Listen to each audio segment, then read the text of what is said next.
With such strong entries in the compact segment, it's pretty easy to lose sight of competitors that don't sport a Honda or a Toyota badge. Thankfully, the Volkswagen Jetta has always delivered a distinctive German flavor and a sea full of vanilla Japanese and American offerings. This latest Jetta, however, takes a much more American approach, and with an all-new Jetta just over the horizon, does this latest version take too much of that? That's what we're here to find out.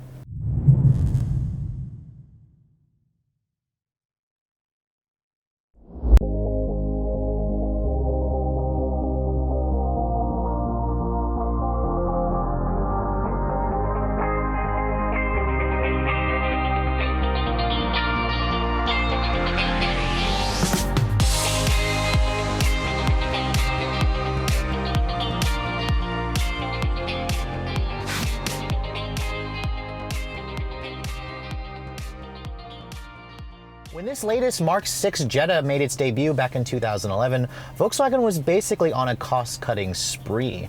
The company really wanted to lower the price of the Jetta, reduce cost, and make this car more in line with what the American consumers wanted. Now, a lot of the Volkswagen faithful basically disagreed. They hated this all-new Jetta so much. However, that didn't stop Volkswagen from selling a lot of vehicles. In fact, if you look at sales in June of 2017, the Jetta was the company's best-selling model, and 10,000 of you bought a Jetta for the month of June, outselling every other vehicle in the Volkswagen lineup. So what makes the Jetta so appealing? Well, when you look at the design of the car, it's certainly very conservative, and Volkswagen has made slight updates to the Jetta over the years. 2014 was the biggest refresh, and for 2017, the company has made slight changes. There's no more hybrid model, and they also introduced a slightly new headlight design with the standard LED daytime running lights, even on all trim levels. Now, my particular one that I'm showing you is the SE 1.4T. It's kind of the mid-trim within the Jetta lineup. There's 4 different trims available, starting at the base S, going up to the performance-oriented GLI, which I showed you guys a review on about 3 years ago. Now, you can see the front end has a lot of the corporate conservative Volkswagen design languages here. Of course, it's very, very blocky. It's very Audi-like from certain angles, but some of you may criticize it for being a little bit boring, but thankfully, a design like this will age well, and this car still looks relatively fresh, if slightly boring, in this very competitive compact segment. And you can see my SE model has halogen headlights. Unfortunately, Jettas are not available with LED daytime or with LED headlights or HID headlights. For some reason, Volkswagen has taken that option away for 2017 in preparation of an all-new Mark VII Jetta that should be coming for 2018 or 2019. Now, LED daytime running lights are standard. My tester doesn't have fog lights as well, no automatic headlights, so it's a pretty basic-looking design from the front. Some of you may find that pretty appealing, however. Now, around the sides, these 16-inch wheels are standard on the SE trim. Going up to the SEL, you'll get a 17-inch wheel design, and of course the GLI offers like an 18-inch wheel design. Now, overall, the Jetta competes head-on with the Honda Civic and Corolla. It is slightly larger than competitors, which does translate into a bigger back seat. Now, out back, you have slightly refreshed taillights. GLI models will have LED taillights, where my tester will just have the more simpler incandescent lamps. And overall, I think the design is, handsome from certain angles. Very, very conservative, not necessarily my taste. I prefer the looks of the Chevrolet Cruze, the Honda Civic, or the Mazda 3 much more. But if this is more your taste, I think a lot of you will find a lot to like about this Jetta. But enough about the exterior. Let's take a look at the inside and see some of the changes that Volkswagen has made over the years. Even though my tester is a pretty basic model, it still comes with the company's smart key access system with push-button start. Here's the old Volkswagen key. It's actually a switchblade key. I actually prefer this key to the new key fob that I showed you guys in the Tiguan and the Atlas, where it just feels more sturdy. But nevertheless, to get in the vehicle, there's a sensor here. This is, you just rest your finger on this pad here.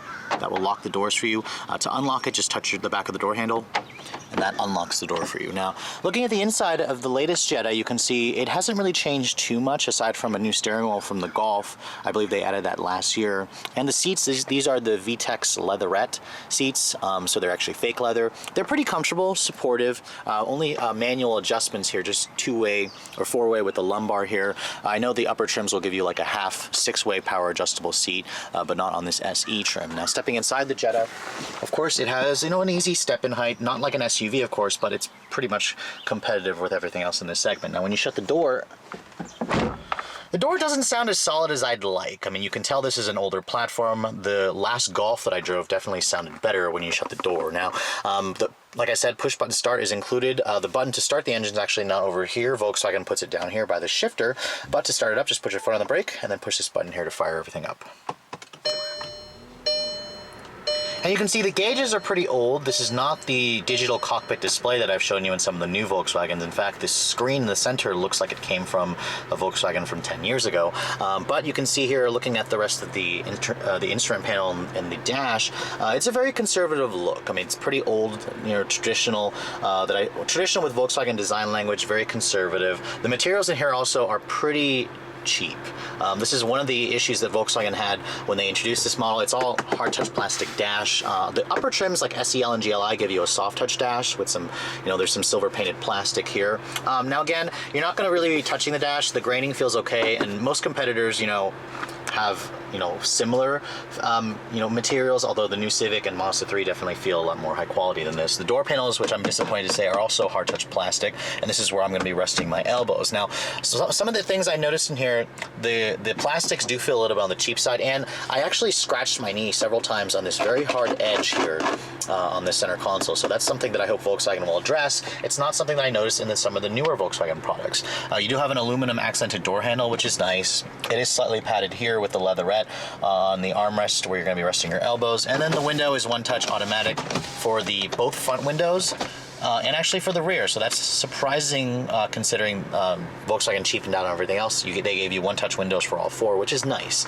Now looking at the center console here, you can see there's a slightly updated head unit. It's not the newest head unit that I showed you with that all glass display, but it does have Android Auto and CarPlay, so that's very nice if you guys must have that. This is a feature that the Mazda 3, the Nissan Sentra, and the Toyota Corolla just don't have.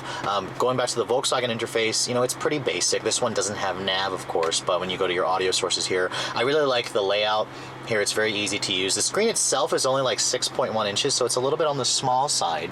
But you know, overall, I think that I like the graphics that they show. You know, when you're going through your presets and stuff, it's pretty nice. And then if you want, you know, you can always go back to your Apple CarPlay and Android Auto if you guys really want to, you know, showcase, you know, that feature, which is basically how I would want to probably use this. It also just graphs the navigation, but I mean, overall the display, while it's not class leading, it certainly gets the job done. When you put the vehicle into reverse, you also get a nice backup camera.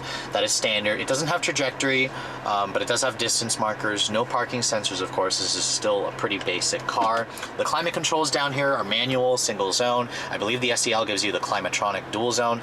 The knobs themselves, they feel okay. A little bit cheap feeling when you turn them, especially this one where you can actually feel it's linked to a cable. Very un-Volkswagen-like. You can also see it has 3-level heated seats, which is nice. I wasn't kind of expecting that at this price.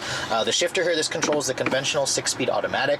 The 1.4-liter turbo engine is also available with a 5-speed manual. This is one of the few cars that actually has a 5-speed. It does have a manual mode, a sport mode as well. No paddles on the wheel, though. That's what you have to get the GLI for.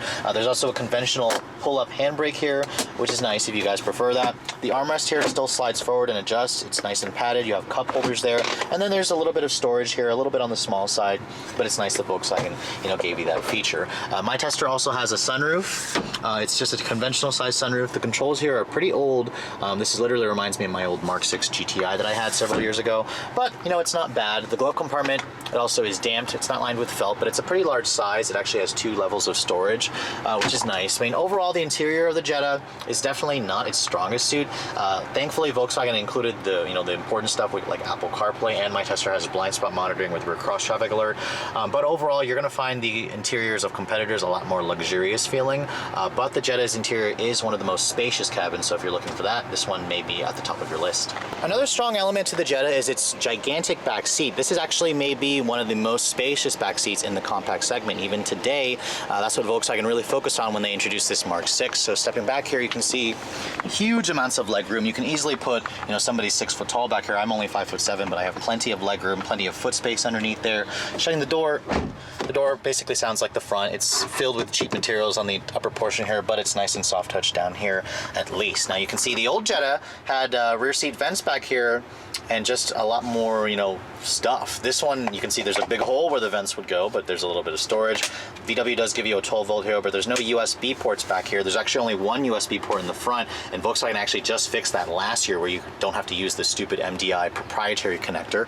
VW also only gives you one map pocket on this side, but but luckily the seats have an armrest right here with some cup holders, and there's also a pass-through in addition to the seats being a 60/40 split fold down. The Jetta also has one of the largest trunks in the class, so this is another reason why, this was the company's best seller. You're looking at around 15.5 cubic feet of space. That's roughly about a cubic feet or 2 cubic feet more than a lot of its competitors. You can see here, large opening. There are hinges that will crush your cargo, but the seats, as I said, they fold down 60/40. Now, underneath the floor here, VW does give you a temporary spare, so you don't have to deal with a fix-a-flat kit.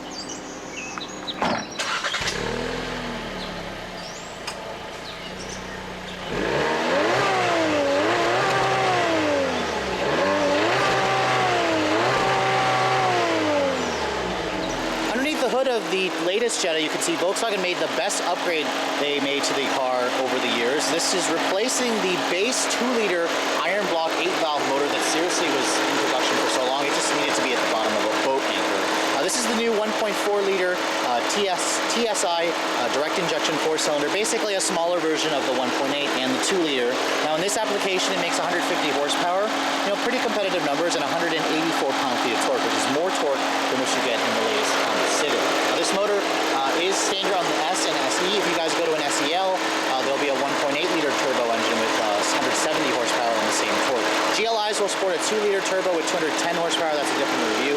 But this model gets the best gas mileage. With the 6-speed automatic, you're going to get around 28 in the city, 38 in the highway. Go for the 5-speed manual, it actually goes up to 2840. So the Jetta does join the 40 MPG club. You don't have to have a diesel, Dieselgate and stuff to get this, which Volkswagen, of course, doesn't offer a diesel anymore in this car. Now, my tester obviously has the 6-speed automatic. This car weighs around 2,800 pounds. Let's get it out on the road and see how it all works. So it's been a while since I drove just a regular Jetta. In fact, the last one that I showed you was the GLI, and the last regular Jetta I drove was probably an SE that was a rental that had the 2.5-liter 5-cylinder engine, which I was kind of happy that Volkswagen got rid of, to be honest. But this model is probably the one that a lot of you buy if you're just looking for basic transportation. It's an SE model, with the 1.4 turbo. 150 horsepower is not bad, but 184 torque is good too, and it has a 6-speed auto. So let's see how it all performs out on the road.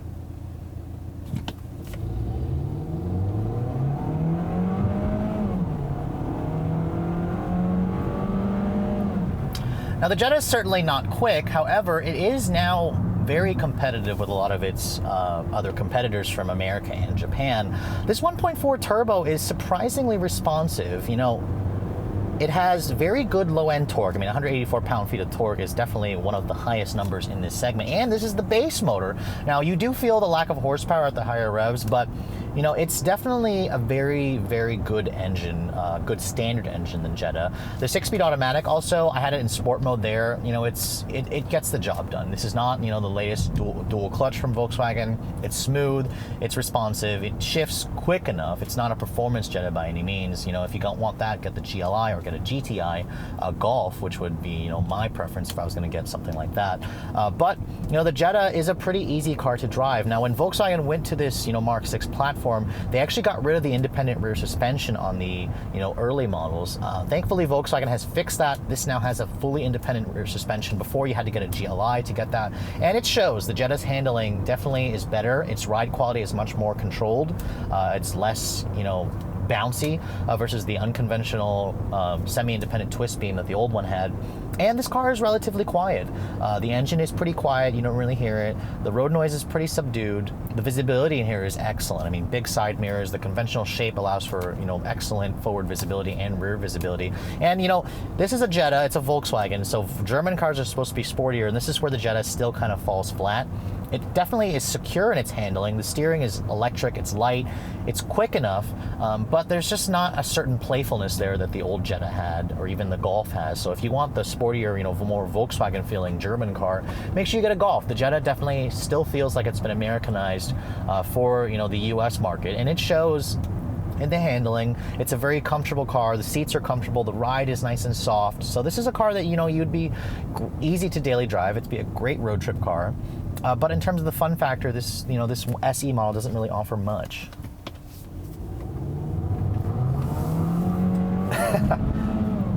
Now, luckily, because it has so much torque, you can still kind of burn the inside wheel out, because this is a front-wheel drive car. And I do feel slight, tugging at the wheel as well when you guys really get heavy on the gas. But, overall,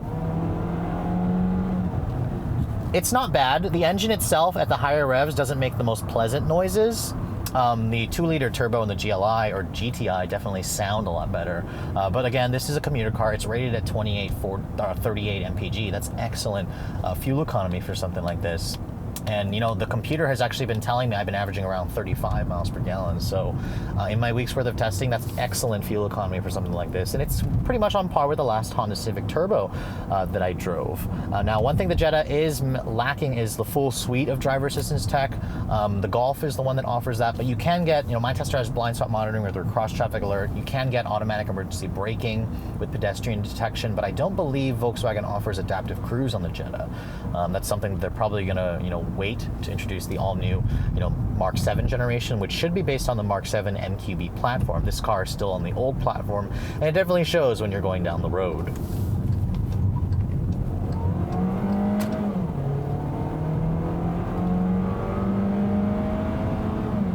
Now, getting up to highway speeds, you can definitely feel the lack of horsepower. This car should get to 60 around the 9-second range, which is slow by the numbers. However, the feel is where it's really how you judge a car, and this car feels adequately powered, much better than the CVT-equipped, you know, naturally aspirated 4s that I've driven in a lot of its competitors. But, you know, at these, you know, 60, 55 miles an hour, it's really quiet in here. The ride is good. It's a really easy car, honestly. There isn't really too much to complain about, other than the fact that it's a little bit boring to drive. But, you know, then again, a lot of its competitors are also boring. Just get the GLI with the DSG if you guys want something fun. But anyways, let's talk about the price of this Jetta.